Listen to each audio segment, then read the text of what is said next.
नमस्कार दोस्तों, news and complete कर आपका स्वागत है। आशा करता हूँ सभी लोग स्वस्थ होंगे।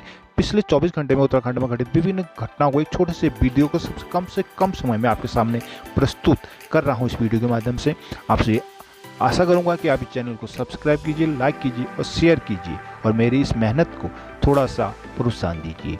तो दोस्तों, देखते हैं आज के मुख्य समाचार। उत्तराखंड में बेरोजगारों से छलावा कर रही है सरकार। पर निरस्त कर दिए के बाद भी नहीं लौटाई बेरोजगारों की फीस। युवाओं के दम पर सरकार सत्ता में आई सरकार बेरोजगारों के साथ छलावा कर रही है। रोजगार के नाम पर विभिन्न विभागों में पहले पर निकाले जा रहे हैं, फिर आवेदन के बाद उन्हें निरस्त कर दिया जा रहा है। हैरानी की बात है कि आवेदन निरस्त होने के बाद भी बेरोजगारों को आवेदन फीस तक लौटाई नहीं जा रही, जिससे हजारों बेरोजगार को सरकार पर लाखों रुपये बकाये हो गए हैं। बेरोजगार फार्मासिस्ट से 70 लाख। कांग्रेस सरकार ने 2016 में स्वास्थ्य विभाग में संविदा फार्मासिस्ट के 600 पद निकाले थे। 12,000 रुपये मानदेय वाले इन पदों के 7,000 के करीब बेरोजगारों ने 1,000 रुपये आवेदन फीस के साथ आवेदन किया था, लेकिन भाजपा के सत्ता में आते इन पदों के निरस्त कर दिया गया। पद निरस्त हुए 4 साल से अधिक समय हो गया, लेकिन अभी तक बेरोजगारों को आवेदन फीस वापस नहीं लौटाई गई है। एलोपैथी बेरोजगार फार्मासिस्ट संघ के प्रदेश अध्यक्ष महोदय गौड़ ने बताया कि 7,000 बेरोजगार विभाग के 70 लाख रुपये जमा हुए हैं। बताया कि स्वास्थ्य में जल्दी फीस वापसी का आश्वासन दिया है। आवेदन फीस के ब्याज पर भी कमाई। यदि एसबीआई को बचत खाते में 1 लाख रुपये साल की एफडी के रूप में रखा जाए तो मौजूदा दरों के हिसाब से 7 साल में 6 लाख रुपये 6,000 ब्याज मिलते हैं। लाखों के ब्याज को विभाग खुद अपने साथ दबाए हुए हैं। चयनित युवाओं को 2 साल से नियुक्ति नहीं। परिवहन विभाग में परीक्षा उत्तीर्ण कर चुके युवाओं के साथ भी चलाव किया जा रहा है। अधीनस्थ चयन आयोग ने रोडवेज के विभिन्न तकनीकी पदों में के जरिए युवाओं का चयन किया था। करीब 24 युवा विभिन्न ट्रेड के लिए चुने गए। 2019 में विधिवत चयन के बावजूद रोडवेज नियुक्ति नहीं मिल पा रहा है। मामला पीछे विधानसभा सत्र के दौरान भी उठा। जीएम रोडवेज दीपक जैन ने बताया कि विशेष से शासन स्तर पर निर्णय लिया जाना है। कर्फ्यू। उत्तराखंड में कोविड कर्फ्यू एक हफ्ते के लिए फिर आगे बढ़ा दिया गया है। सरकार ने कोविड कर्फ्यू की पुरानी शर्तों को बरकरार रखा है। सोमवार को मुख्य सचिव एसएस संधू ने आदेश जारी किए। 14 सितंबर सुबह 6 बजे तक यह आदेश प्रभावी रहेगा। सरकार ने वैसे तो सामाजिक, राजनीतिक, मनोरंजन समारोह में भीड़ पर अग्रिम आदेश तक प्रतिबंध लगा है, लेकिन यह भी कहा गया कि यदि सक्षम स्तर से पूर्व में ऐसे आयोजन के लिए अनुमति ली गई तो फिर ये गतिविधियां हो सकेंगी। बाहरी प्रदेश से राज्य में प्रवेश के स्मार्ट सिटी के पोर्टल पंजीकरण की व्यवस्था अनिवार्य अभी भी की गई है। वहीं वैक्सीन के डबल डोज का 15 दिन पुराना प्रमाण पत्र पर प्रवेश की अनुमति होगी।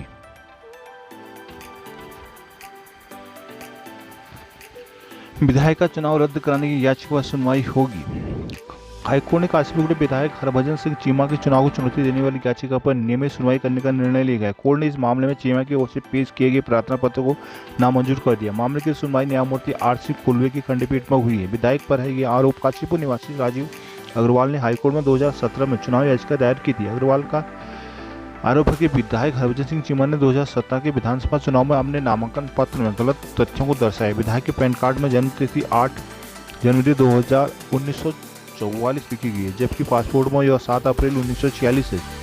चीमा ने सेल टैक्स की 10 लाख रुपए की देनदारी की सूचना भी नामांकन पत्र पर नहीं दी। याचिकाकर्ता की मांग है गलत तथ्य पेश करने के आरोप पर हरभजन सिंह चीमा को चुनाव निरस्त किया जाए। वाडिया हिमालय भू विज्ञान संस्थान आपदा का खतरा कम करने के लिए उच्च हिमालयी क्षेत्रों में मौजूदा झीलों से होने वाले रिसाव और जलस्तर की निगरानी करेगा। इसके लिए फ्लोरोमीटर और वाटर लेवल रिकॉर्डर का इस्तेमाल किया जाएगा। वाडिया अब तक गंगोत्री ग्लेशियर, केरनाल, रियानी, देवनागरी समेत लद्दाख की कारकोरम ग्लेशियर क्षेत्रों की झीलों की निगरानी कर रहा है। अब अन्य झीलों की निगरानी की योजना है। इसे ग्लेशियर के टूटने, भूस्खलन से बनने वाली झीलों की मॉनिटरिंग और इसके संभावित नुकसान का समय रहते पता चल सकेगा। वाडिया के वैज्ञानिक डॉक्टर समीर तिवारी ने बताया कि रियल टाइम डाटा से आपदाओं का अध्ययन करने व पूर्वानुमान लगाने में खासी मदद मिलेगी। उधर वाडिया के निदेशक डॉक्टर कला चंद साई ने बताया कि ग्लेशियर से बनने वाली झीलों पर प्राथमिकता से नजर रखने की जरूरत महसूस की जा रही है।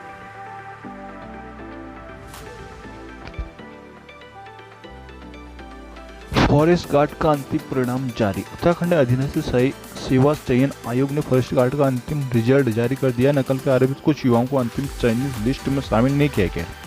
आयोग ने 2017 में आवेदन प्रक्रिया शुरू करते हुए फरवरी 2020 में 1218 रिक्त पदों के लिए लिखित परीक्षा आयोजित की थी। बीच में नकल के आरोप के चलते परीक्षा के भविष्य में संचय मंडराता रहा। आखिरकार अब सोमवार को आयोग ने कुल 1165 युवाओं का चयन कर अंतिम परिणाम जारी कर दिया। स्वतंत्रता सेनानी आश्रित पूर्व सैनिकों के कुछ रक्त पद रिक्त रह गए हैं। आयोग के सचिव संतोष बड़ोनी ने कहा कि यदि किसी को चयनित सूची पर आपत्ति है तो 15 दिनों के अंदर भीतर अपना आवेदन आयोग को दे सकता है। उधर आयोग ने नकल के आरोपित कुछ युवाओं का अंतिम परिणाम जारी नहीं किया गया। आयोग के सचिव संतोष बड़ोनी के मुताबिक कोर्ट के फैसले के बाद इस पर निर्णय लिया जाएगा। इसी के साथ आयोग ने 12 से 14 सितंबर के बीच होने वाली सहायक समीक्षा अधिकारी, सहायक लेखा अधिकारी के पदों की ऑनलाइन परीक्षा के लिए भी प्रवेश पत्र जारी कर दिए हैं।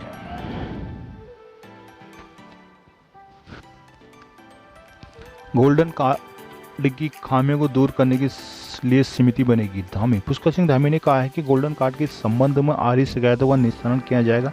इसके लिए मुख्य सचिव की अध्यक्षता में एक समिति का गठन किया जाएगा। सीएम धामी ने सोमवार को यहां जन आशीर्वाद रैली के तहत रैमजे इंटर कॉलेज परिसर में हुई जनसभा में बात कही। उन्होंने कहा कि इस संबंध में उनके पास भी कई शिकायतें आई हैं। मुख्यमंत्री धामी ने कहा कि मुख्य सचिव की अध्यक्षता में गठित होने वाली कमेटी समस्या का सकारात्मक समाधान निकाली। स्वास्थ्य बीमा के तहत गोल्डन कार्ड योजना में सेवारत पेंशनर कई खामियां बता रहे हैं। इसकी योजना के अंतर्गत कई पात्र लोगों के कार्ड नहीं बन सके, लेकिन उनके वेतन अथवा पेंशन से रकम काट रही है। बगैर कार्ड ऐसे लोगों को इनका लाभ नहीं मिल पा रहा है। इस बीच गोल्डन कार्ड बनाने के लिए प्रक्रिया भी बंद चल रही है। सेवारत और अवकाश प्राप्त कर्मचारी अथवा किस अधिकारी से बीमा की जमा राशि कटौती की जा रही है। वहीं समस्या को लेकर मुखर लोगों का कहना है कि कुमाऊं क्षेत्र के बेहतर सुविधा वाले अस्पताल इस योजना से जुड़े अस्पतालों की सूची में नहीं रखे गए। यहाँ तक कि हल्द्वानी के ही कुछ प्रमुख अस्पतालों ने गोल्डन कार्ड में लाभ लेने में ऐसी स्थिति में इनकार कर दिया है। वहीं देहरादून मुख्यालय से लंबित बिलों का भुगतान भी नहीं करवाया जा रहा है। पेंशनर संगठन इसे लेकर कुछ दिनों में विरोध भी जता रहे हैं।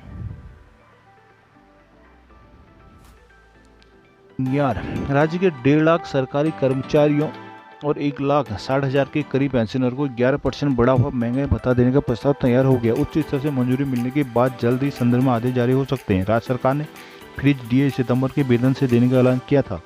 सीएम पुष्कर सिंह धामी ने विधानसभा सत्र के लिए घोषणाएं की थी। इसके बाद अब वित्त विभाग ने तैयारी शुरू कर दी है। उच्च शासन के सूत्रों ने बताया कि इसका प्रस्ताव तैयार किया जा चुका है। अब यह अफसरों को तय करना है कि डीए के संदर्भ में तैयार प्रस्ताव को सीधे उच्च स्तर पर अनुमोदन को भेजा जाना है या इसी कैबिनेट के सामने प्रस्तुत किया जाना है। हालांकि सूत्रों ने यह कहा कि जल्दी संदर्भ में निर्णय लिया जाना है। सितंबर के वेतन में डीए देने के लिए प्रस्ताव को 25 सितंबर से पहले फैसला लेना जरूरी है, ताकि कर्मचारियों के वेतन के साथ डीए को शामिल किया जा सके, क्योंकि कर्मचारियों का वेतन महीने की 25 तारीख के आसपास बनना शुरू हो जाता है।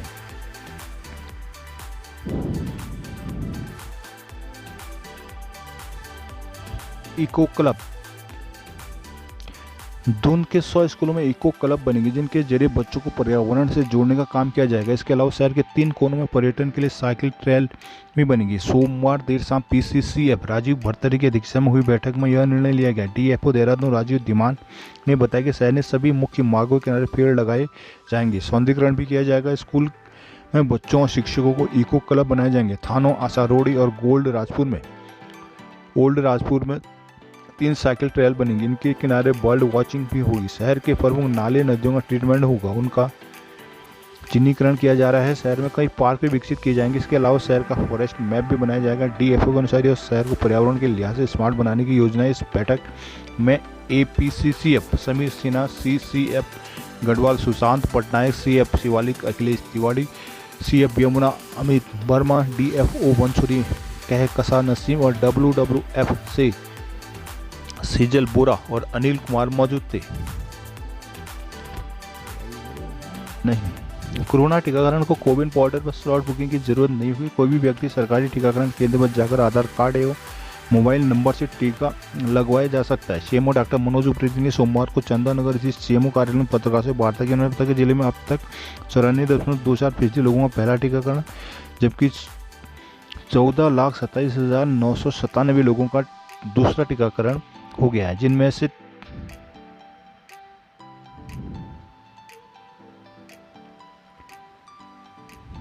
दिव्यांगों को टीका लगवाने यहाँ सीएमओ डॉक्टर उप्रेती ने बताया कि घर घर टीकाकरण अभियान के तहत अभी तक जिले में 2100 दिव्यांग जन को टीका लगाया गया है। यदि किसी दिव्यांग जन को टीका लगाना है तो उसके लिए मोबाइल नंबर दिया गया है। इस पर व्हाट्सएप में मैसेज भेजा जा सकता है। विभाग की टीम उसे घर जाकर टीका लगवाएगी।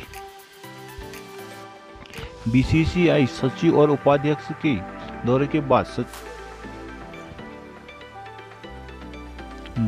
बाद संयुक्त सचिव जयेश जार्ज ने देहरादून में 4 क्रिकेट स्टेडियम का जायजा लिया। बीसीसीआई टीम ने मौजूदा खेल मैदान को राष्ट्रीय स्तर के बड़े मैचों की मेजबानी के अनुकूल पाया। लिहाजा विजय हजारे और चैलेंजर ट्रॉफी जैसे बड़े टूर्नामेंट की मेजबानी उत्तराखंड को मिल सकती है। बीसीसीआई टीम ने इसके साथ दून के कुछ होटलों का भी दौरा किया। बीसीसीआई के संयुक्त सचिव जयेश जार्ज के साथ बीसीसीआई के ऑफिशियल अमित कुमार, सीएयू के सीईओ मोहित डोभाल और सीएयू के ऑपरेशनल सुमित चौहान भी थे। टीम की अभिमन्यु, आयुष और तनुष क्रिकेट एकेडमी के साथ ही कशिका क्रिकेट ग्राउंड का निरीक्षण किया। खिलाड़ियों की सुविधा की जानकारी ली। इसके साथ ही कुछ जगहों मामूली बदलाव का सुझाव दिया। सीएयू सचिव माहिम वर्मा ने बताया कि टीम से रायपुर रोड समेत आसपास के कुछ होटलों का भी निरीक्षण किया गया। टीम ने उत्तराखंड को बड़े मैचों की मेजबानी से इनकार नहीं किया है और उपलब्ध सुविधाओं को सराहा। उत्तराखंड को पिछले रणजी सत्र में कुछ मैचों की मेजबानी मिली थी, उसमें कुछ मैच उत्तराखंड के बाकी टीमों के साथ थे।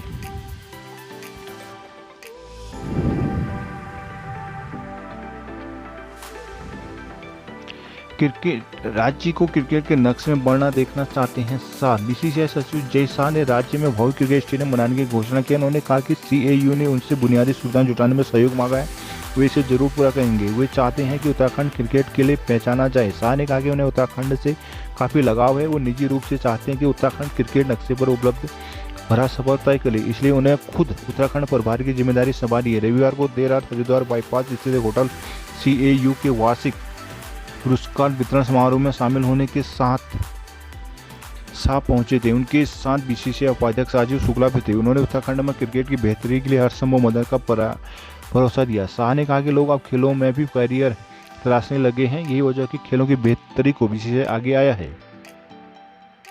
ओलंपिक विजेताओं को सम्मानित करने में पीछे नीरज चोपड़ा समेत कई खिलाड़ियों को 1 करोड़ से अधिक की धनराशि बतौर सम्मान दी गई। ओलंपिक की तैयारियों के लिए 10 करोड़ दी गई। सीआईओ अध्यक्ष जोत सिंह गुनसोला और सचिव महिम वर्मा ने बीसीसीआई को आभार जताया। इस मौके पर खिलाड़ी भी सम्मानित किए गए। दोस्तों, ये थी अब तक की मुख्य समाचार देश। इस अब तक की न्यूज देखने के लिए धन्यवाद। दोस्तों, इस तरह के अन्य वीडियो के लिए आप हमारे चैनल को सब्सक्राइब कीजिए और अधिक से अधिक शेयर कीजिए, जिससे कि हमें ज़्यादा प्रोत्साहन मिलेगा और इससे ज़्यादा बेटर न्यूज और वीडियो आपके लिए ला सकें। धन्यवाद दोस्तों। Please subscribe and like.